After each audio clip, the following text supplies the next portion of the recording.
welcome to the Highest Investment podcast. I want to start out by opening up the space with a very personal story about what was a low point in my life that really helped me to become the highest and best version of myself. Um, Nipsey Hussle in his song Victory Lap has this great line that when I first heard it, I immediately loved the line. And it goes, Nip says, find your purpose or you wasting air. Fuck it though, y'all niggas scared. And from the first time I heard that line, I loved it because I knew it was something that was true because it was something that I'd lived in my life, years before that. And when I heard that line, it resonated just so strongly with me, and I was grateful that he had taken the time to put that in there for his audience. And I think for me, the way that's relevant, to my life in years prior was that at one point, I would definitely say that my life's purpose at that time, at one point, was football. I had, at some point growing up, made the decision, either consciously or not, that I was all about and loved football. I mean, it was a big part of my life. I wasn't aware of it, but that it was my purpose. I had changed what I ate. I wasn't drinking pop. Definitely wasn't eating pork. Whatever I put in my body, it was something that was beneficial and helpful for me in my goals related to football. And I changed what I did. I played whole sports that I truly wasn't interested in. I joined the swim team. I know how to swim, but I wasn't interested in swimming. I was doing swimming because I wanted to stay in shape and train for football in the parts of the season where there was no football or where there was no football training. I based my whole life around and fit things in my life around football. Football sat here, and then I might be able to do it if it fit here or if it fit here, but if it was somewhere around here, it just didn't align. And so football was at some point definitely my life's purpose and what I used in my life to give it purpose. And so later in life, as my college football career began to come to a close and playing professionally, that dream that I had built up over all those years as a kid and all those years as a teenager and then in college started to become something that wouldn't actually show up and manifest. I really sort of was out of sorts because it was looking like I was basically going to be out of school, out of work, and out of options. And that's exactly what happened. I graduated, but while I definitely took the opportunity to get the education in college, I studied engineering and had a degree in mechanical engineering. I didn't have all the things necessary to even take the career path fully because my summers weren't spent working in internships. For the most part, I was either doing some sort of training camp or conditioning for football. I get out and I don't have a resume to speak of or relevant working experience. So even making that transition to use the degree and not live out my dream wasn't really something that was a strong option at the very least. And I really wanted to continue to pursue my dream of playing football while I was looking for an engineering job. And so at some point this is months and months after graduating, I'm back at home now in Chicago, and I hired an agent, and the agent got me a opportunity to try out for an arena football team, which I was like, okay, I'll take that. And that was probably the low point that I hit.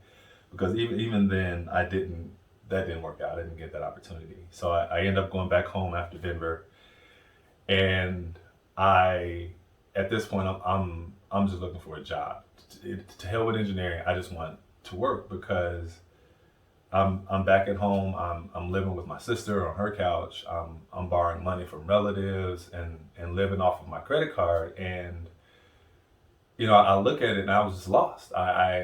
To me, I'm like, how did I get here from the person who was supposed to be providing and doing for all of these people, including my mom and my sisters and aunts, and I'm the one needing and living off of them. And it just hit me like, wow, like this isn't it. And so I just started looking for anything. And I remember this. I applied to Target and I applied to UPS.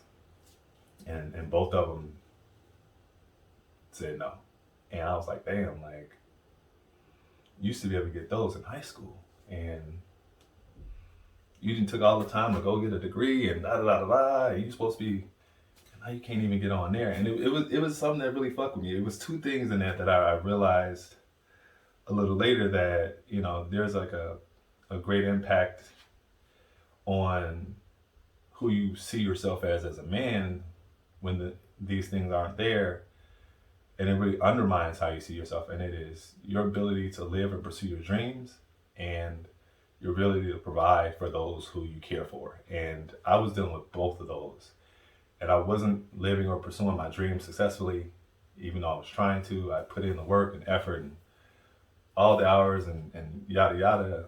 And I was also just not able to provide for anybody like I had planned. Like the whole goal and the dream was kind of gone. I wasn't getting my mom the house and the car and taking all her worries off her plate. And realizing that then, or experiencing that then, it was something that really fucked with me. It just undermined how I saw myself, what I thought I was capable of for a very long time. And it was after all of the the whole Denver debacle and the rejection from Target and UPS that I was just like, something's got to give. And I was dealing with all that stuff, and it wasn't something that it was aware of at the time, but years later looking back on it, the importance of purpose in your life isn't some just grand thing that you can take the time to think about after the fact. It guides and shapes it whether it's present or not. When I had purpose, when I had focus and drive, and there was something I knew I was all about, I was on a path. I was going for that thing, and anyone who knew me knew who I was and what I was about and what I was doing. Once that central thing, once that thing to which I had applied all of my effort and I felt was my highest calling to bless myself and others was gone, I was floundering. I was looking for any job, not the job that I loved and wanted to put myself into. I wasn't doing the thing that mattered to me. I was looking for anything that could make a difference. And that sort of grasping at and just sort of going with whatever is it's reactionary. It doesn't serve. And I don't know that everyone else's situation or story is going to look or sound like mine, but I would venture to guess that for some of you, for the brothers that are listening and checking this out, if you were able to look at a time and a period in life in which you knew there was something that you were all about, you applied yourself fully in pursuit of it, whether it be a professional opportunity, whether it be something not as professionally oriented, but you still have a passion for it, you'll see a difference in how your life plays out then versus when that thing or whatever it is isn't present. And for me, it was shocking and glaring to sort of experience it, to see that, because I just fundamentally questioned who I was. And the biggest change in that was that I didn't have something that I was applying myself to, that I was living in. And that was something that for me was my purpose, and that was football. And I think our purposes change over time, so it doesn't have to always be one thing. So if something falls out of being your purpose, something else may show up and develop. But that's up to you to decide and choose that. And I didn't have a sense of that. I didn't have the wherewithal to have that change of focus and perspective. And the way that played out for me was very detrimental. So I would say that see your own story within mine, like however that actually plays out for you. You may not have been into sports or athletics. It may be something that's not professionally aligned for you. It may be something that's more a vocation or a passion project, whatever it may be. But just know the importance and value of being able to sit with yourself and know what it is that you're about, and being able to make something your purpose and to allow that to drive and align your life in a way that is meaningful for you and those around you. And it's a valuable lesson that it cost me a lot of sort of personal pain and struggle and difficulties in my life at the time, but it was one that I gained something from, because in losing my purpose, I was actually able to find myself in a way, because with that gone, I struggled and I had difficulty, and I saw eventually what I was with purpose and without, and I was able to see who Jamar is and make the determination of, okay, well, this is what I will set for myself as my goals. This is what I want to do with myself, and this is why I want to do that. And knowing all of that is extremely important. So I encourage you to take the time to sort of reflect on what that is for you, so that whatever your purpose or interest is, whatever the highest and calling that you can apply to yourself, apply to your life, and pursue with your all. Find that, know that, and let that be what guides you and aligns the rest of your life. That's my story. That's how it sort of played out for me and why I saw it, or the way I saw it. But like Nip said, find a purpose so you're wasting air. It's a difficult, kind of uncomfortable thing sometimes, but it's also worth it, because if you don't have it, it's still gonna have an effect one way or the other. Thank you for taking the time to check it out. That's what I wanted to share on that. Peace and God bless.